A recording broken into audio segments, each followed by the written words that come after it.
Oi galera, eu sou o João e hoje a gente vai falar um pouquinho sobre a ascensão do nazismo na Alemanha.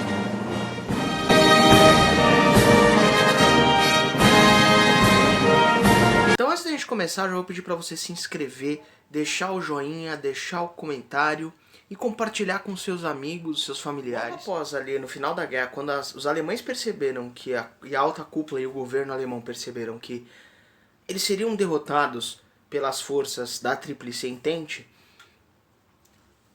e a derrota dos seus aliados, a Áustria, da Bulgária, a Alemanha começou a ficar isolada no final da guerra.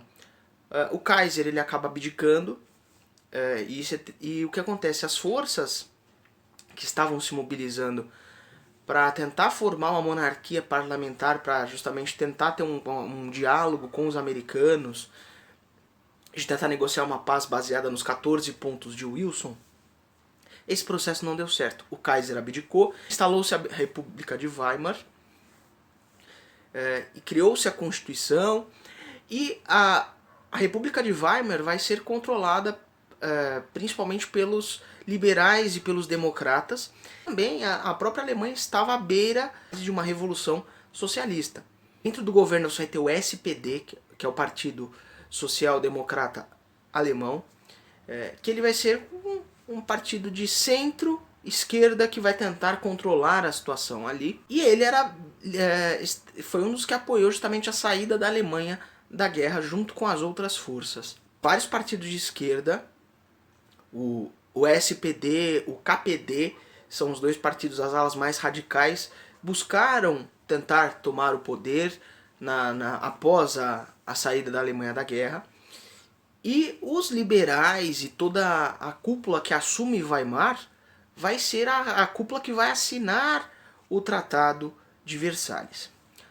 O Tratado de Versalhes vai impor uma série de condições para a Alemanha. Então, primeiro é o pagamento de uma dívida exorbitante, que equivale hoje a 33 bilhões de dólares, na época equivalia a 132 bilhões de marcos alemães, e foi culpada pela guerra, teve que devolver os territórios da Alsácia e da Lorena para a França, perdeu seus territórios coloniais, ela estava proibida de ter a marinha de guerra, não podia ter aeronáutica, e o seu exército estava limitado a 100 mil soldados. Fora a perda de territórios para a formação da Polônia e da Tchecoslováquia. Então a situação econômica da Alemanha vai ficar muito caótica por conta do pagamento da dívida, o próprio endividamento pelo esforço de guerra estava muito grande, e a Alemanha não conseguiu pagar a dívida naquele primeiro momento. A França, por sua vez, ocupa a região da Renânia e do seu vale industrial da Alemanha para justamente forçar o pagamento dessa dívida. E o que acontece? Os americanos começam a assumir essa dívida dos alemães. Então eles falam, a gente vai pagar para vocês, vocês vão pagando para a gente à medida que der. Então com isso, a Alemanha começou a viver um período de prosperidade. Só que ao mesmo tempo você tinha esses grupos que eram contrários ao SPD, que aí você tinha o SPD, que era o Partido Social Democrata Independente, e você tinha também o KPD, que era o Partido Comunista Alemão. Esses dois grupos vão estar em constante busca por tomar o poder e tentar derrubar o SPD e assumir um governo socialista. Como a gente disse lá no vídeo de fascismo, após a Revolução Socialista na Rússia, os partidos de esquerda ganharam muita força na Europa. Só que a situação econômica da Alemanha estava numa inflação, numa hiperinflação, chegava na casa dos 4 dígitos. Então com isso o dinheiro alemão, o marco alemão, ele era extremamente desvalorizado. Vários ex-soldados acabaram perdendo seu emprego do dia para a noite. E com medo dessas revoluções e dessas tomadas de poder armadas, o governo vai criar os corpos francos, que é como se fossem espiões. Eram ex-soldados que iriam para os locais de reunião desses partidos e iriam justamente monitorar e registrar e prestar atenção nesses partidos para ver quais eram as ideias que eles propunham, se eles eram radicais, se eles tinham uma mobilização tão grande, enfim, para observar tudo. Então, além de monitorar, muitos desses corpos francos atacavam esses grupos de esquerda. Um desses corpos francos vai ser um cidadão chamado Adolf Hitler. Ele era um cabo do exército que ele perdeu seu emprego do dia para a noite e ele vai justamente entrar numa dessas cervejarias onde aqueles partidários se reuniam e começa a observar aquele movimento. E ele começa a observar aquele movimento e percebe que as ideias que aqueles partidários têm, por mais que eles parecessem revolucionários pelo seu nome, eles tinham ideias que batiam com as ideias dele. Então eles acreditavam que a Alemanha foi traída por alguém, pelos democratas, pelos liberais e pelos judeus, que eles acreditavam que todos eles foram enganados por alguém e que tudo isso levou à queda da Alemanha e por isso que eles estavam naquela situação.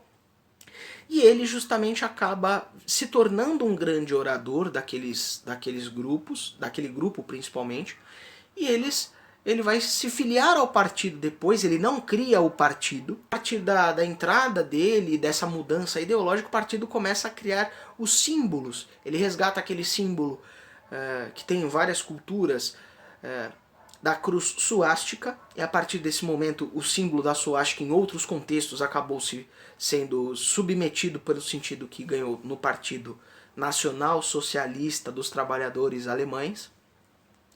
E por que tem esse nome? Causa muita estranheza, Nacional Socialista. Porque eles acreditavam que todas não deveria existir divisão de classe, que todos eram alemães, que todos deveriam lutar pelo bem da Alemanha.